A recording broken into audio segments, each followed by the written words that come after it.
This morning I liked very much the homily of Monsignor Alain, and so when he started asking who cared about going to the tomb, and then he said a lot of contemporary art focuses on death or destruction or alienation.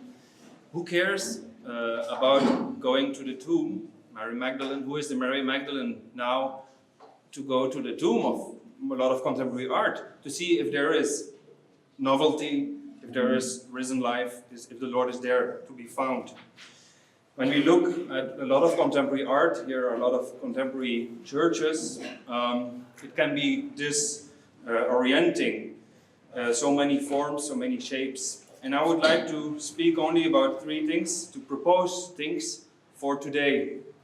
So my question is, which characteristics might be needed today in the 21st century, not in the last century, not in the 17th century, but today, in order to bring people into the mystery, so to be mystagogical. So I propose simplicity, vulnerability, and playfulness. And that's the only thing I want to say today, starting from architecture. But I think I propose them for discussion, these characteristics, and I think they may also be valuable valid for art, contemporary art in general. When people think of contemporary art, some hope it's temporary.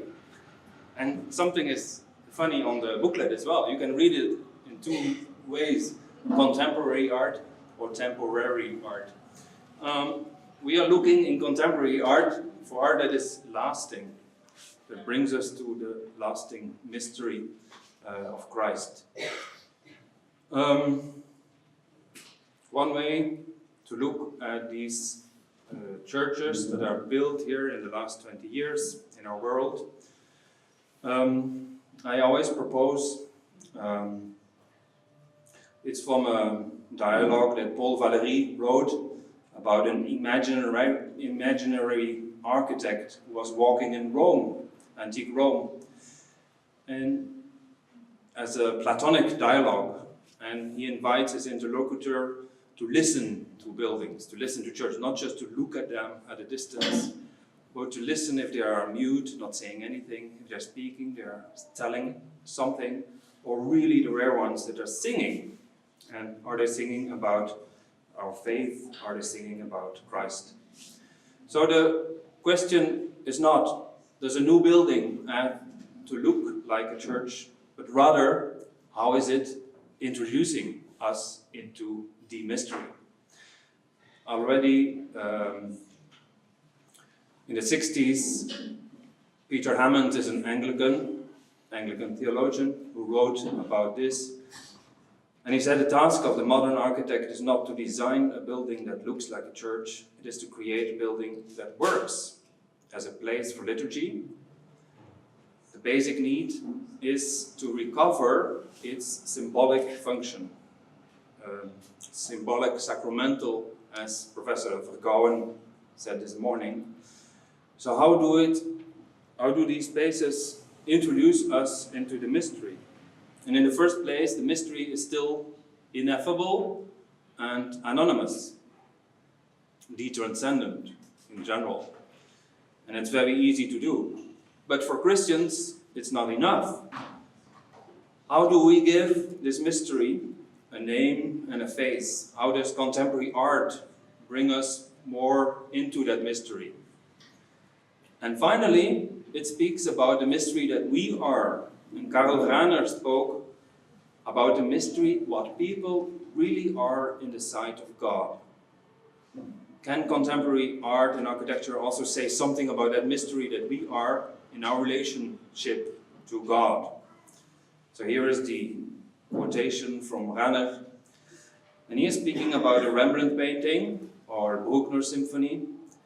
And he says that the self-expression, the human self-expression, is so strongly born, supported by divine revelation, by grace, by the self-communication of God, that it tells us in a way that cannot be translated in verbal theology, in words, what people really are in the sight of God. So we need art to go beyond words, like the Psalm 19 from today. The day tells to the day, the night to the night. No? In the homily was also referred to that. That mystery that is beyond words, a non-verbal theology. So what I propose is a threefold method for looking theologically, for discerning theologically contemporary church architecture. And I call this Spiritus Logi, the spirit of the place. When we go into a place, can we touch, can we be touched by the invisible but not intangible spirit of the place? So by looking at places, to be introduced in the spirit of Christ. How does architecture sing of Christ's spirit? And that is not a verbal theology, but maybe a theotopy, with topos, topoi, with places that speak about God. So what do we have? We have contemporary church architecture. The basis is architecture as one of the arts, and it has a special way to speak about the mystery, to speak about God. Unlike music, unlike other arts, paintings. What is specific in architecture to speak about the mystery? And then, what does it make a church? And what makes it contemporary? Or, what are the advantages of being contemporary? The German philosopher Gadamer, Hans-Georg Gadamer, he said that all works are contemporary to us. Even Notre Dame is contemporary, and that's why it affects us so much. We all look not as art historians or archaeologists, but we look at somebody in the 21st century. And so, what makes it so exciting, contemporary art? First, architecture. That brings us in an approach to the mystery. Approaching a church building is approaching the mystery. And I call this Synaesthetic space, because it's not an object, it's not a visual object that we have in front of us, but we have to enter it. And so it speaks to all our senses. We listen to it, we feel the temperature, it affects us. It's all these senses, synaesthetic. This speaks about the mystery in general, anonymous, ineffable. And many architects who are not Christian, they do that very well, speaking with space and light about the mystery in general. It is not enough. How does it give a name and a face? Or how do we enter? What does it make a church? A kerygmatic space. The kerygma is the announcement. Who cares about going to the tomb? About announcing? If Mary Magdalene didn't go to the tomb, there was no announcement to the apostles, as we heard in the homily. So that kerygma, that announcement about Jesus Christ, about our faith, about the name and the face of that mystery, that's very important. And we want to find that also in contemporary art and architecture. So what makes that third level, once approaching the space and the mystery, once entering it, what makes it talk about the mystery that we are? It is appropriating the space. When a community makes a space, you think of your parish church, when they appropriate it, when they make it their own, when they domesticate it, like the little fox of Saint-Exupéry. I call this Eucharistic space in a general way. It's not just the Eucharist, but to bring the whole world into this Eucharist. To Eucharistize the whole world, as the Church Father said. So this speaks about the mystery that we are, that what people really are in the eyes of God. It speaks about the community. It speaks about our imagination, about what we don't see. It speaks about our communitarian body as well. So I propose this as a mystagogical space that speaks or sings about the Spirit of Christ. Spirit as expansion for Christ the light. Spirit as expression for Christ the Word. And Spirit as expectation for Christ our Savior. And then I give examples of contemporary art, but it might also work for any other historical art. When we think of a church in different languages, the etymology of the word, one, like the Latin, they come from ecclesia, from assembly, and we see that even Peter was chosen, but not without Mary Magdalene, not without John. And it's only as a community that he can be the Saint Peter that he is. So, ecclesia and church and kirche, that comes from kyriakon, from the Lord, the kurios.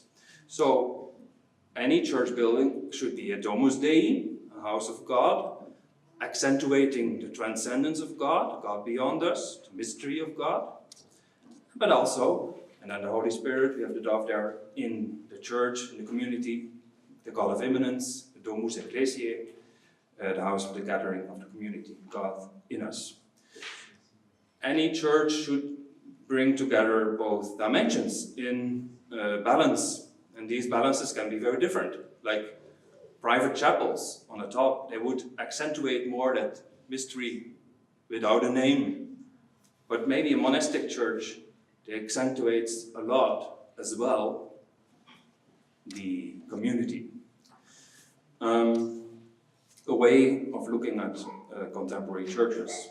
So if private chapels would use a lot of synaesthetic space to bring us into that mystery, here I have Christ, God with us, charismatic space with words and images, makes us enter that mystery, giving it a name and a face, and also relating us to us in an oriented communion.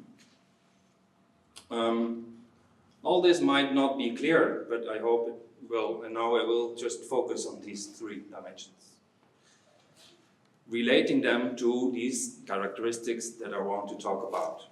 So, the first, synaesthetic space, would speak about simplicity, could be a window to creation, to our common home, by accentuating the materiality, simplicity, against all that is complex and artificial or constructed. Sometimes we look too far and too high to find God. And people think that spiritualizing everything brings us to God. But maybe looking into matter, simplicity, is where we found God, very near to us. Simplicity, also fragility. How does this give a name and a face?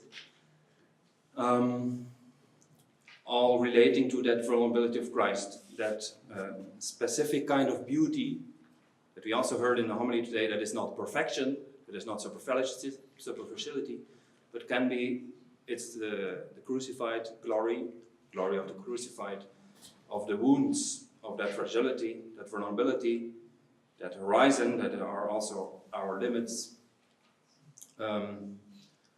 Contemporary art as an Ecce Homo, searching for Christ in the tomb.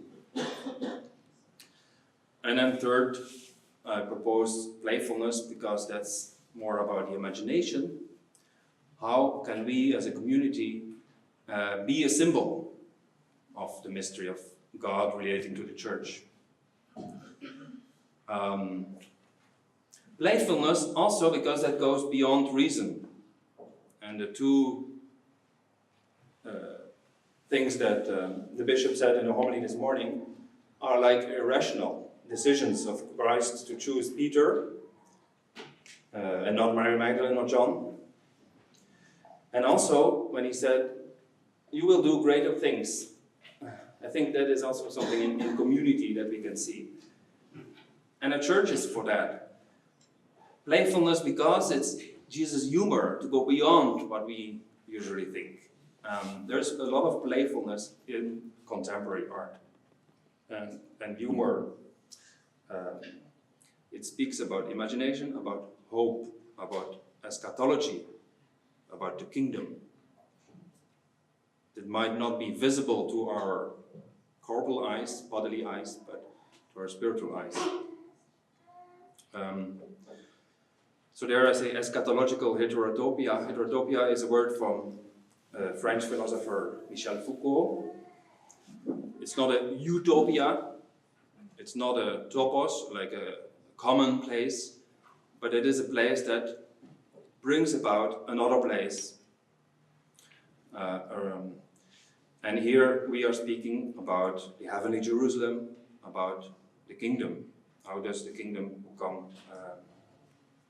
to the fore in our churches? So simplicity might be about care for this creation, about love, for example, faith, to give the name and the face of Christ, and then the last is about hope. So let's look at these three dimensions that are, of course, all together working in contemporary churches.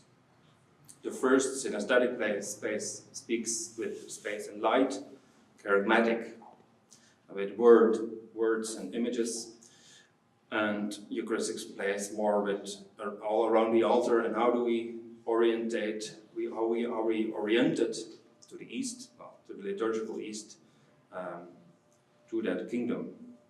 So let's look first at synaesthetic space. French phenomenologist Merleau-Ponty, he said it's no longer a matter of speaking about space and light, but of making space and light which are there speak to us. It's a task of architects, here Le Corbusier, who does just that in Ronchamp.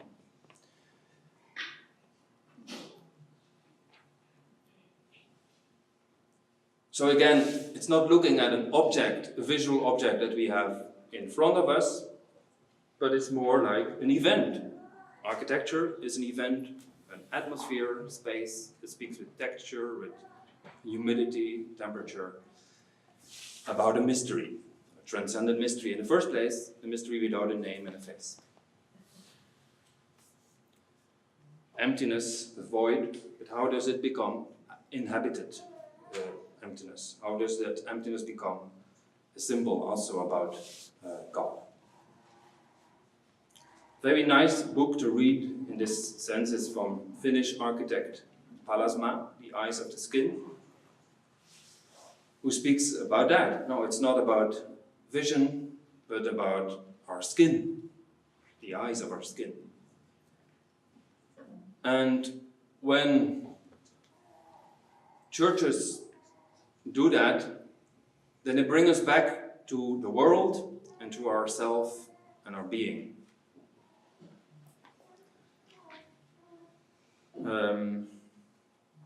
Significant architecture makes us experience ourselves as complete, embodied and spiritual beings. This is the great function of all meaningful art.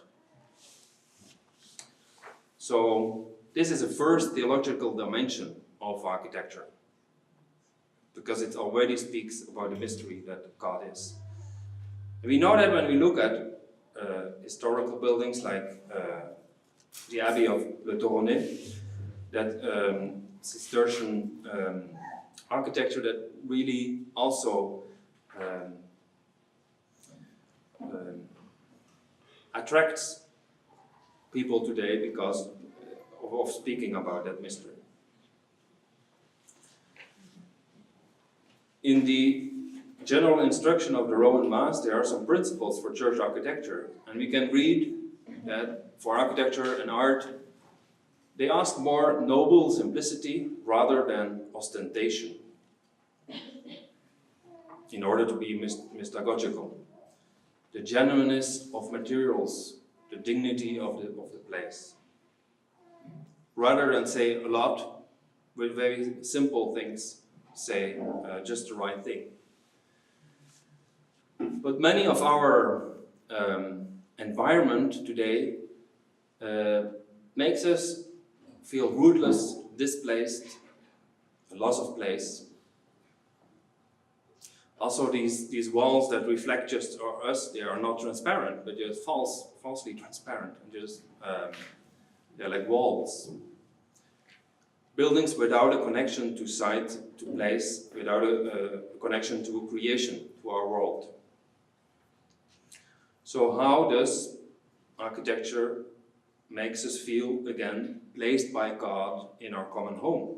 I here have a little miniature, beautiful miniature of God, the Creator, In him all things were created, but also human being here, yes, human being, embracing and placing him into the garden.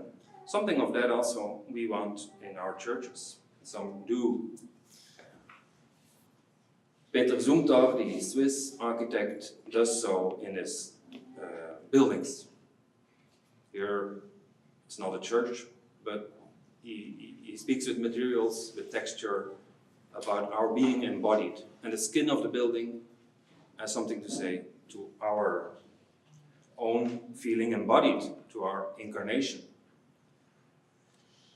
The goodness of creation, the goodness of having a body. This little chapel in Germany by Zumthor, it speaks about, with light and texture, about transcendence, about the mystery. Another example in Switzerland here, from the 90s already. It's a small chapel, oratory, in the form of a house with an open door, and just a slit, vertical slit of light that appeals to anybody who is searching for transcendence. But again, for us Christians, that's not enough. How does it bring us to Christ? The chapel from all these Vatican chapels in Venice by Portuguese architect Soto de Moura, who makes with sandstone a small chapel. There is a sort of altar there. It is not a Christian chapel, even though there is a small cross that you can't see here. But it's working with material, with light, speaking about transcendence. Or this Cistercian Abbey from the 90s in Dallas. You see the same stone, the same light falling from above. Maybe 3 windows that are is a symbol of the Trinity, but also beyond that you have the Trinity there and Virgin Mary. Different examples of the same synaesthetic space. Here in Berlin, in beautiful horizontal slabs in the walls and in the altar, because both the altar and the walls are anointed at the dedication, because we are all the living stones of the church, and they are anointed like the living stones are baptized and confirmed. In the altar there is also a cross shape, because as it says in the Catechism, the altar is the cross, is the tomb, is the cross, is the victim, is the priest, which is Christ. The ambo is all very transparent, but with the same vertical lines, making the altar more solid even. And then there are some churches that really open up the sanctuary as the old reredos, retables. They open up to creation. And that is that Eucharistizing that creation, our common home.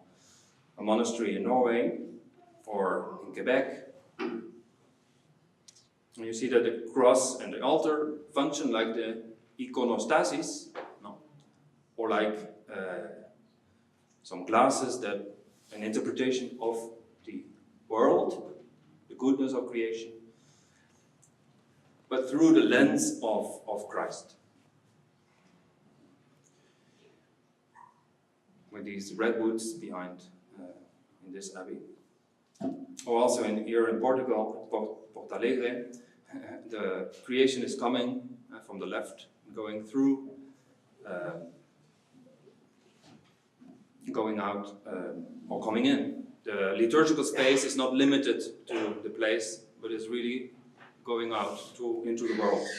What is interesting here also is the altar. It's a very simple wooden table, but it's placed not on the presbytery, but really on the place of the church, as the ambo as well, the place of the assembly, because it's really the, how do you say that? The threshold between heaven and earth, as Guardini said, or Schwartz, 100 years ago, liturgical reform.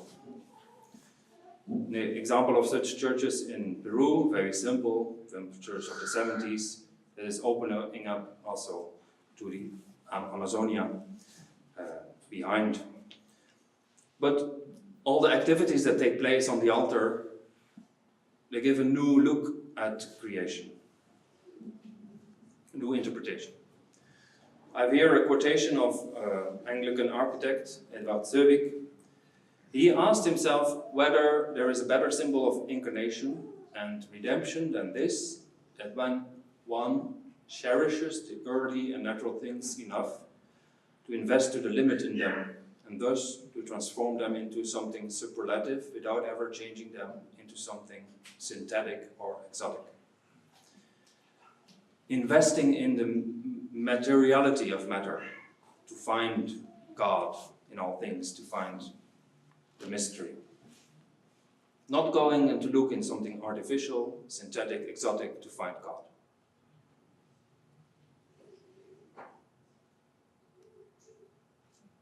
And two chapels, recent chapels in Salamanca, who I juxtaposed because of that.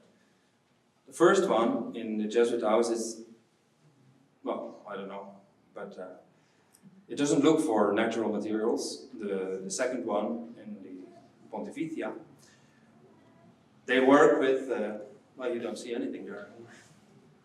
They work with natural materials in the altar and in the walls, the same ID, the ointment of the living stones. Well, I think the contrast is much more clear than what I'm saying. So the point here is the images, not the words.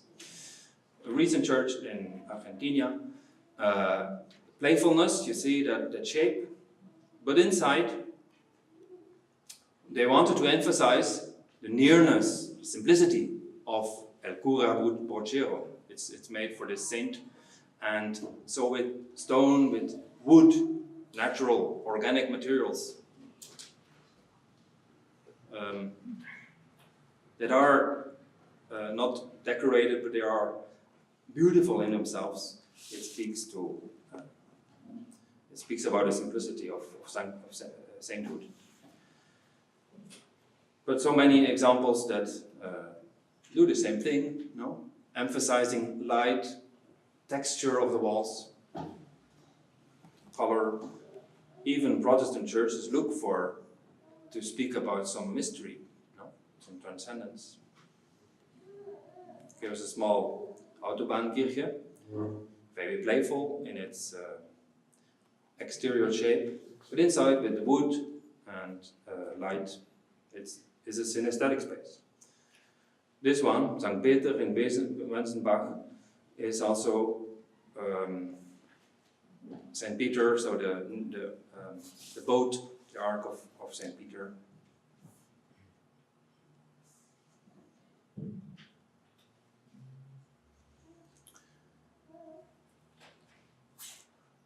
But the last example from this part, synaesthetic space, the first part, is United Reformed Church in London. So it's an old church, as you see. But what did they do? They placed a ray of light, so a cone of light in the middle of the church. And so one part is still worship space. So the first part is a coffee shop. It's open to anybody. And then you have that different space that speaks about the transcendence, about the ineffable anonymous mystery, the space and light.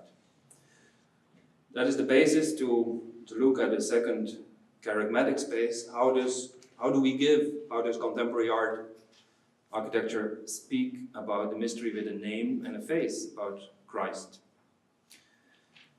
about that vulnerability? So it does, most of all, through words and images. As I said, maybe the first contemporary church, very minimalist, was from Rudolf Schwarz in Aachen, 1930, and accentuating the emptiness as a symbol of the transcendence of God. But we have inherited it as a symbol, and it works well in dialogue with symbols, and these symbols can be historical, So there must be like a dialogue between that minimalism and symbols or images that speak of this name, that show this name and his face. Even today, architects like Alvaro Siza, they look at that white minimalism, and that's the only thing they say. I think that this is not enough for today. This is still, well, it's 2018, but does it work as a parish church? I agree it works maybe better for a monastic community, because it's the heart of their, the chapel is the heart of their community, and they're really, why does it work here also in Novi Dvor and in Czech Republic? Because of the statue of Our Lady that you can't see, but it's on the column.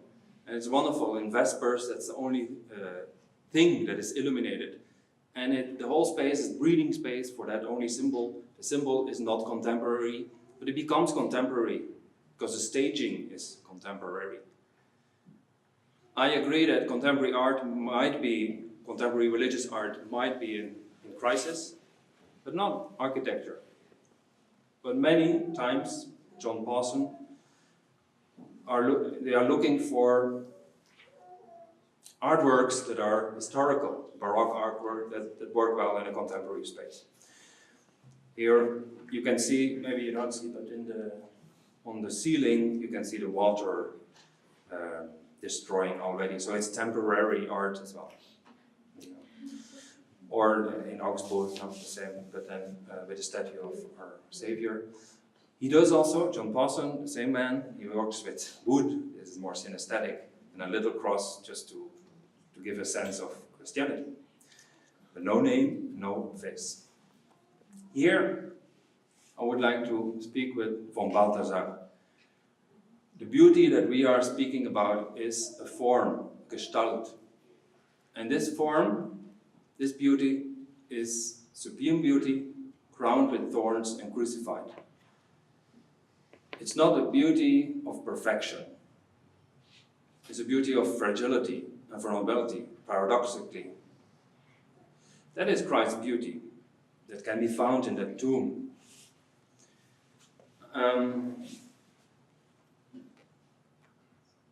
Is there a contemporary art that shows us this beauty of Christ? That's the question. And so Balthasar asks, if Christ is the image of all the images, we believe so, Christians, it is impossible that he does not affect and orders all images in the world around him. So he has to say to anything. Who has seen me has seen the Father in today's gospel. All things were created through him. So can we find him, his beauty, anywhere?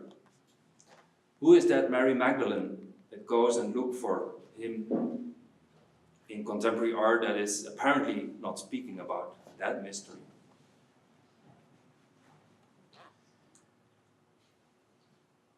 It's about mit Gestalt sein, conformation with Christ. Maybe an image shows more, but he speaks about the Gestaltlosigkeit, the absence of form, that is a form, a modus of his glory. In the Ungestalt, in the no form, we find the form above all forms. So, if he is the image of the beauty that we are seeking, can he has to say anything to any art that we encounter around us. Another quotation that I like very much from French Benedictine François Cassin-Génin, who says that all the liturgical arts are for us an Ecce Homo. They show us Christ, and the Christ crucified, crowned with thorns, that beautiful form. The arts are not autonomous, but contribute to the epiphany of Christ. The summit of abstraction and of abstract art is the Eucharist. It's true. So as I said, this is the second dimension of entering into the mystery, not just approaching from a distance, but entering and looking for his name and his face. And churches do that with words and images. a small example here in Paris, Centre Lennec, a center for medical students.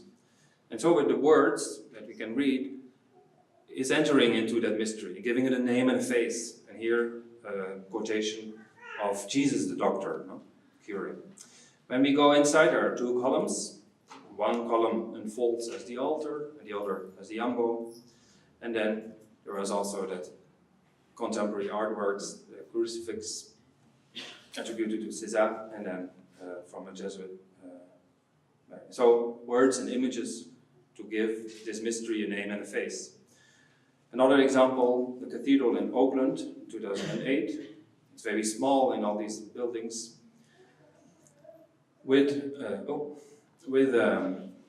subtitles, it does what it does a movie, subtitling and showing in words what the door is. The door is really Christ.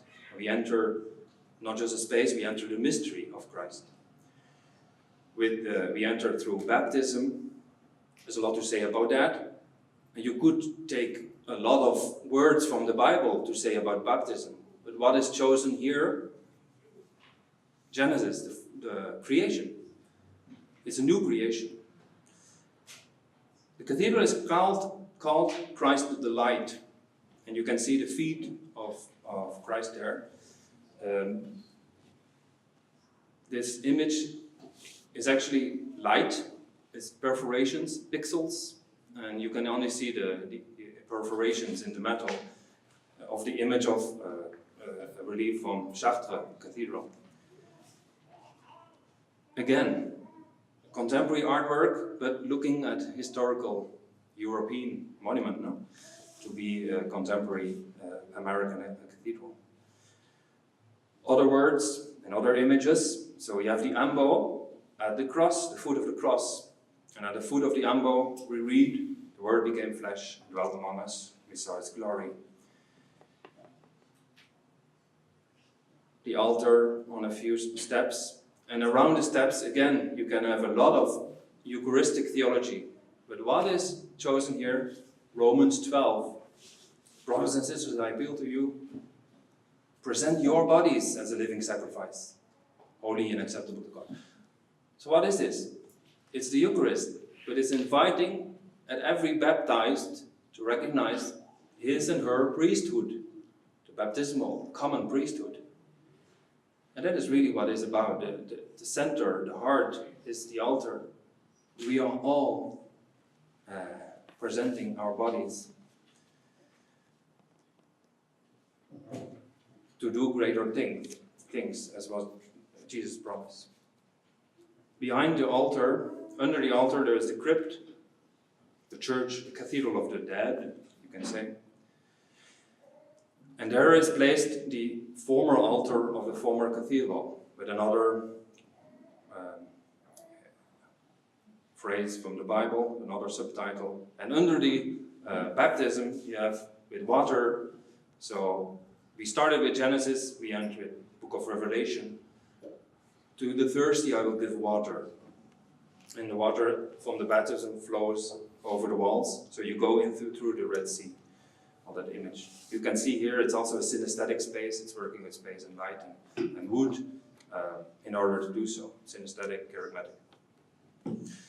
Another cathedral does this with these tapestries of saints, anonymous and with name, who all orient themselves to the cross of glory together with the people. The heavenly and the earthly church together, oriented together, standing as an image of the resurrection. I want to get to, here is something about the wound, ornament, not decoration. That's an idea from Carsten Harris. A very interesting difference between decoration and ornament. Decoration is something that you just put on something. Ornament says the same thing, that the building is already saying. Well, it's quite beautiful. It represents, it makes it present. And that's what real ornament does. not just putting a cross because it's as an afterthought, but yeah. Here you have an altar and an ambo. The ambo is just a cruciform from the wood. They are placed as two centers in this communio in this church as a center.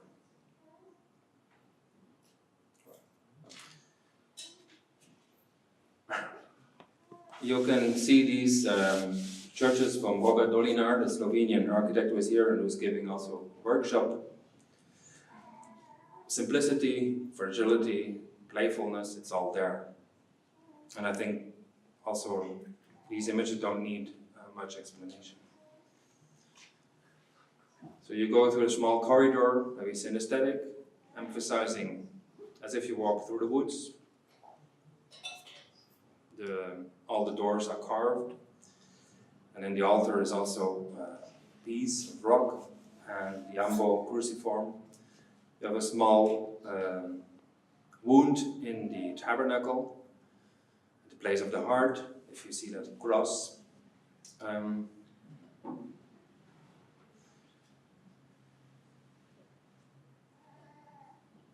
This little cross in the as a window is a very playful thing, and behind it is the tabernacle. So, another chapel in Ljubljana, Slovenia, also with words and images entering this mystery, emphasizing the wound, the fragility that appeals to our own fragility. Or here a small detail of an ear of wheat in the tabernacle, and in the altar, sorry. Robert will speak more about that in his workshop. But again, the images speak for themselves. Even in the ambo there's a small fracture.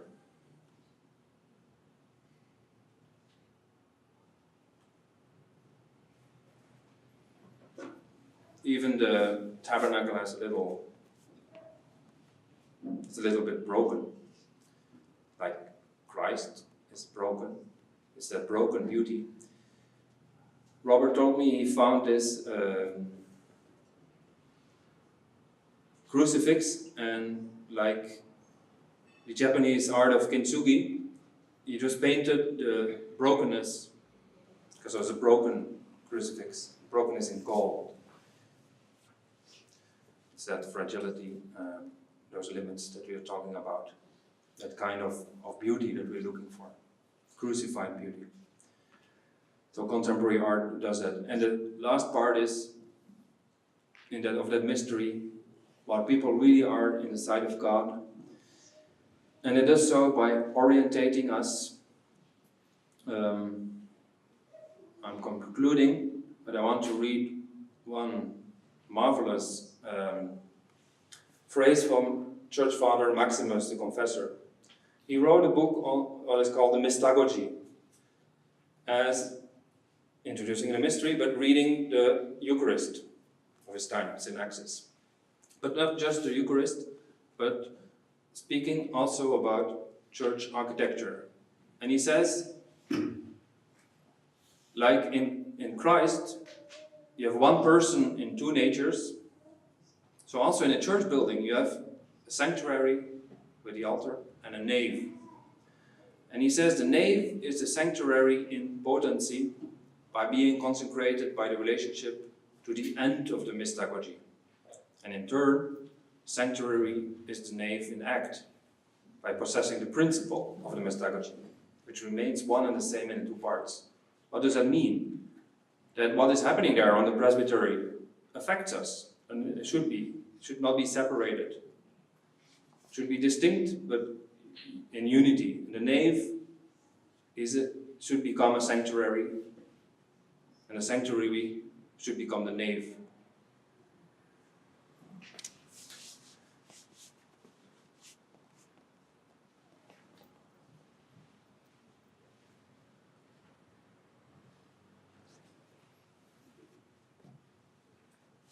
Then I go back to Schwartz and Guardini 100 years ago, the liturgical reform. One idea from Schwartz is, if you look at architecture, it's not only about space, it's about space and time. He didn't want to build an ideal church, but every church should be different spaces in one, different spaces over time. He called that the cathedral of all times. What he meant was that a configuration of a community around an altar should change over time. Think of our churches. They fix us most of the time in a passive way of looking at what is happening there. It's not about there and here. The nave should become a sanctuary. How do contemporary architecture do that? How does it put us into movement? And that's that mystery about, because we become the symbol of the mystery of Christ's relationship to us. And that's why we need more playfulness, and it's not so serious. And some churches do that, and some example. One example in Paris, Saint-François de Molitor, recent church from 2005. You have a central altar, okay? In blue you have the baptism where you enter, and then it opens up towards the garden, the ambo, and the cross of glory. What happens during the Kyrie and the Gloria, the penitential rites? Everybody, as you see, ministers included, they orient themselves. They turn towards the Orient, the East, which is not geographical, it's liturgical East, to the light, versus lucem, versus crucem, versus paradisum, versus to that garden. That is a symbol of Eden and of where Mary Magdalene looked for Christ in the tomb, in that garden. So everybody is oriented during that moment, but not all the time. So there are different shapes, configurations that a community adopts as a symbol of the mystery that we are celebrating.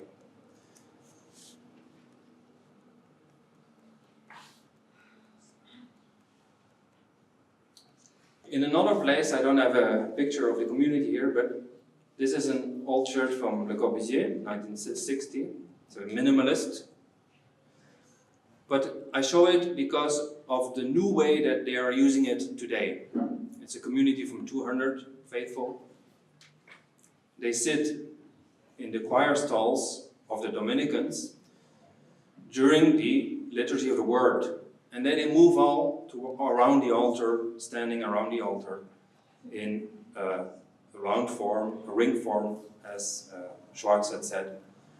So they use the space in a different way, with their bodies, with the communitarian body. It's not about the mind, it's about the body, it's about the imagination, about a symbol of hope. Another church where they do that in Leuven, another one in Hildesheim, or here in the Episcopalian Church in San Francisco, where they have dedicated two different parts, one around the altar table to form a ring, as can be seen by the Heavenly Church with Christ dancing, and the other part around the bema, the ambo. And then what is really wonderful as an image of the kingdom of God is not just that dance in the Eucharistic dance, but it's on Fridays they put food around the altar and they distribute food to the poor. And they go around in the same way as that dance. That is the Eucharistic space that we're talking about. Well, so we can go on and on different images, but maybe we can talk further about that in the workshop.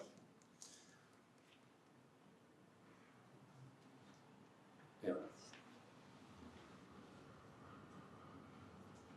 I don't know if you... Shall we close here, or you want to see another image? Right. Well, this one is a Protestant image of that playfulness, that playfulness, imagination, because it has to speak about something beyond what the known. But I don't know if you know this church in Portugal, really wonderful, where you come in as if you come in through the woods, the small chapel on top of it, and you see there in the back.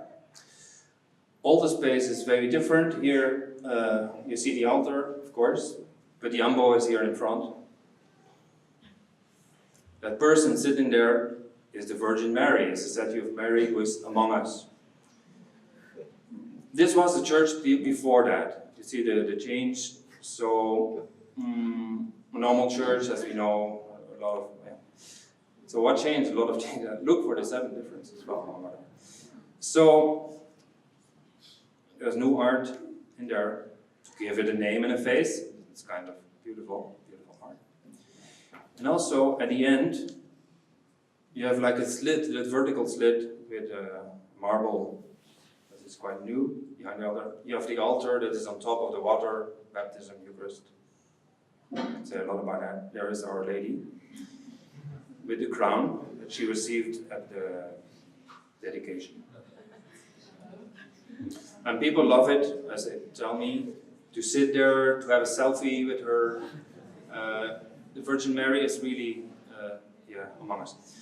There is another statue of the Virgin Mary that is high up as a devotional.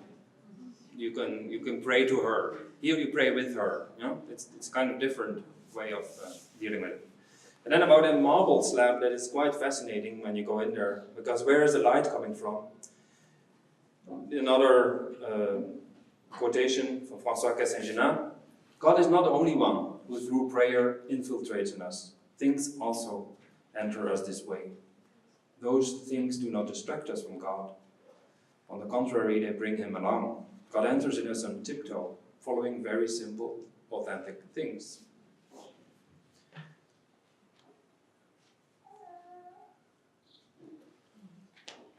So this is what I propose to you for discussion. Like, do you agree? Of course, they are not saying all of it, but simplicity, vulnerability, playfulness, there's something to find. And then looking at contemporary art, it's an artwork that we bought in the university. Of course, it's not religious, but can we find something of that simplicity, of that playfulness, of that vulnerability? Can we find Christ there? Who is the Mary Magdalene who goes to the tomb? Here, wonderful installation in Madrid with Colombian women who were interviewed, and the picture is taken on interview where they're speaking about a dead son or husband. And so it's the suffering sudarios. Sudario is the cloth of Christ, death cloth. It's contemporary art in the church. Another Colombian artist, she made appear in water, in tears, on the floor, names of people drowned in the Mediterranean. She did a lot of work to find all these names, and they just come up and they go down. Like, the psalm that says, no, like you, but it's an invitation also to find Christ there. Or from famous Chinese artists, like, humanity is sometimes as wolves, no? Wolves that go and jump and think there is evolution, and then they stumble against the wall that they don't see, and then they go back and start again, all over. Or also an expression of today, well, there is still hope, these brothers that are showing the rising sun. We need prophets, we need art that speaks us about Christ. Prophets who speak from their emptiness. They speak with a word that they receive themselves. Prophets like this Christ, that was also an installation that unfortunately didn't stay there. Temporary art, an Ecce Homo, or different ways of speaking about brokenness and simplicity in our. This is also a sculpture. Good. Thank you.